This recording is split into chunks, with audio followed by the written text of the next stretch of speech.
Post-game podcast. I'm your host, June. I got my boy B Foster, and we're going to continue with these off-season vibes. Foster is going to bring to you another NBA prospect from the 2024 NBA draft. Foster, without further ado, what are we talking about in this segment? All right. The next prospect we're going to talk about is Zach Edey, who is one of the more polarizing figures in college basketball this past year.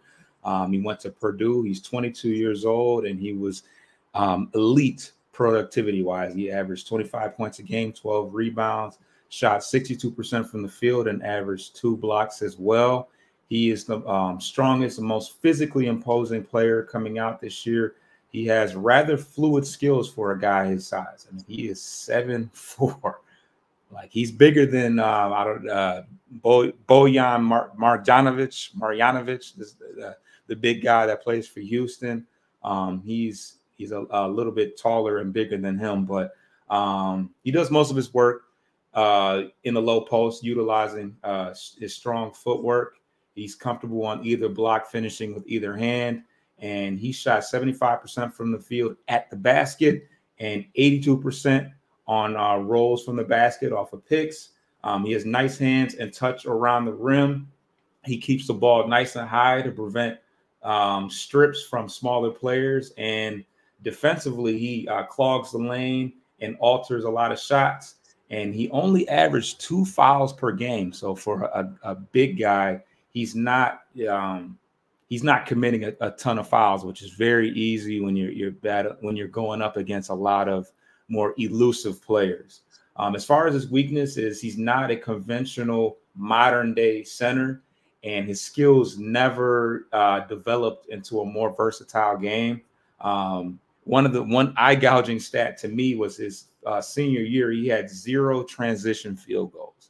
He didn't score a single bucket in transition because, you know, it's difficult for him to get up and down the court in transition situations at his size.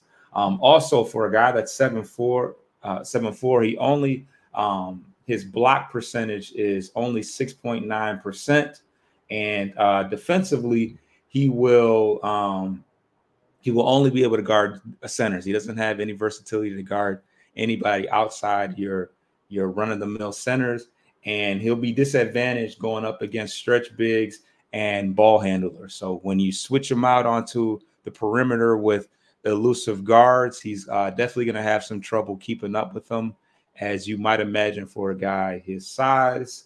As far as his fit with Detroit, not a great fit at all.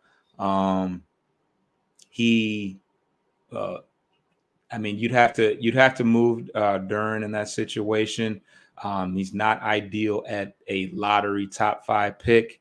But I feel like there is a place for him in the league. If they need a defensive anchor or somebody that's going to be able to get some rebounds and impose his will inside, that's definitely a guy that I can see somebody taking a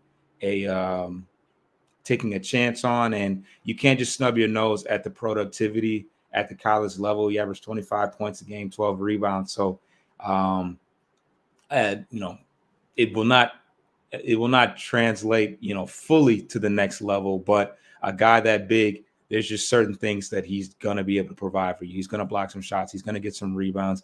And like I said, he's got skills. He's got good touch around the basket. He can finish with either hand. So he has the capability to score off the bench as well. He's just going to have to go to the right situation, and he could be productive. So that is Zach Edey. And look at the size of the basketball. It looks like a dodgeball. For those that are wondering what I'm talking about, if you're listening on the audio feed, subscribe to Bleachers to Speakers on YouTube. You can also catch us on Motor City Metrics on YouTube. And if you're watching, please check us out on our audio feeds. All you have to do is go to any podcast streaming platforms, type in podcast, post game podcast, FFSN, and that's Spotify, iHeartRadio, any of the podcast streaming platforms, and you can follow us there. Download the episodes. Foster, once again, I want to thank you for going in depth about this prospect here. I personally don't see him in Detroit unless there's a trade down situation or a trade situation with your current center. That would be Duran. I don't see them doing that. Also, I'm wondering why they're not mentioning this guy in the top 5. You have the consensus All-American.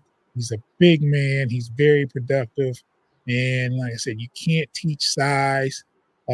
Maybe it's the trend of the league not to have a conventional center because, like I said, without running, no transitional buckets mean you're not running the floor at all. And that's not what this league, this NBA league is about. But hopefully, I think in the right spot, like you mentioned, he will be a very productive player.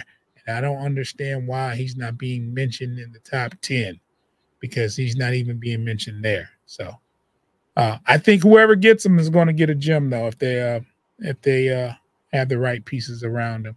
So thank you for that segment, Foster, and we out of here.